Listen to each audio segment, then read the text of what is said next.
Hey everybody, what's happening? Tubal Kane again. Trying to make my way across town. Figure I'll drop a little Masonic legends on you again. Again, if any of you have friends that are Masons, ask them questions about the stuff that I'm saying. See if they're taught it at all in Lodge. Because again, as I've said, all American Freemasons are pawns to Britain. The United Grand Lodge of England, UGLE is what it's called. All American state Grand Lodges take their orders from the UGLE. And they have rules and regulations that state you'll follow all these rules and regulations. You'll be a quiet, peaceful citizen of the country in which you live. You'll submit to the proper authority, blah, blah, blah, blah, blah. All right, so here's a little legend about Hiram Abiff and King Solomon. About the Queen of Sheba had heard about the greatness of the Solomon's temple, so she came to visit it. Well, she was so blown away by the beauty and the architecture of this great temple, a wonder of the world, she wanted to meet the workmen. So she asked King Solomon, I would like to meet the workmen. And King Solomon could not comply with that order, as he told the Queen of Sheba that the workmen would not answer to him. They only answered to one man, and that was the architect of this building, the man who really built it. Solomon was given the inspiration, but he couldn't build it. Allegedly it was Hiram Abiff was the one who actually could build it. Well, it said the widow's son was sent to King Solomon.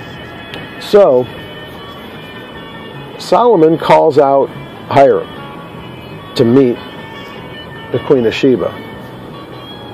And the Queen of Sheba sings praises on to Hiram about the great work of the temple, and she would like to meet the craftsman who actually built it. And he took his setting maul and wrapped his stone in the corner, and the sound of that made all the workmen appear within the temple. The Queen of Sheba was so taken aback by the presence of Hiram, the fact that he actually built it, and the control he wielded over the workmen, that she took a fancy to him instead of King Solomon. King Solomon did not like that, being king, having 70 wives, or 300 wives and 700 concubines. So the Queen of Sheba really took a liking towards Hiram. Solomon didn't like this. So his game plan was to set the three ruffians, again, Jubalah, Jubalo, and Jubalam, and to go after Hiram. Take him out. He was upset. So Hiram, who was from the bloodline of Cain and Seth, Abel's the next offspring, that his job was to unite the priestcraft and the statecraft. Because Solomon and the lineage coming down from King David, Noah, Moses, was from the priestcraft. They were the priests. Cain's lineage was the lineage who built all the cities where everybody was living. They were the builders. They were the government. So you had these two basically bloodlines, or groups of people, family, one from Cain, one from Abel, Seth. Hiram was supposed to be the one to unite the two together. This is a Masonic legend.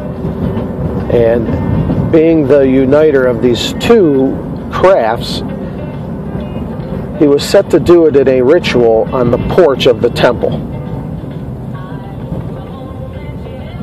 The brazen altar. The casting of the molten sea, as it's called.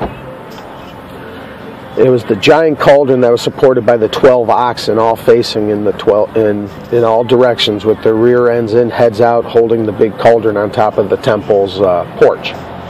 And he was to do a ritual of fire because the priestcraft dealt with water, the holy water that they want to put on you in baptism, and using water really to douse the flame of inspiration, as they claim.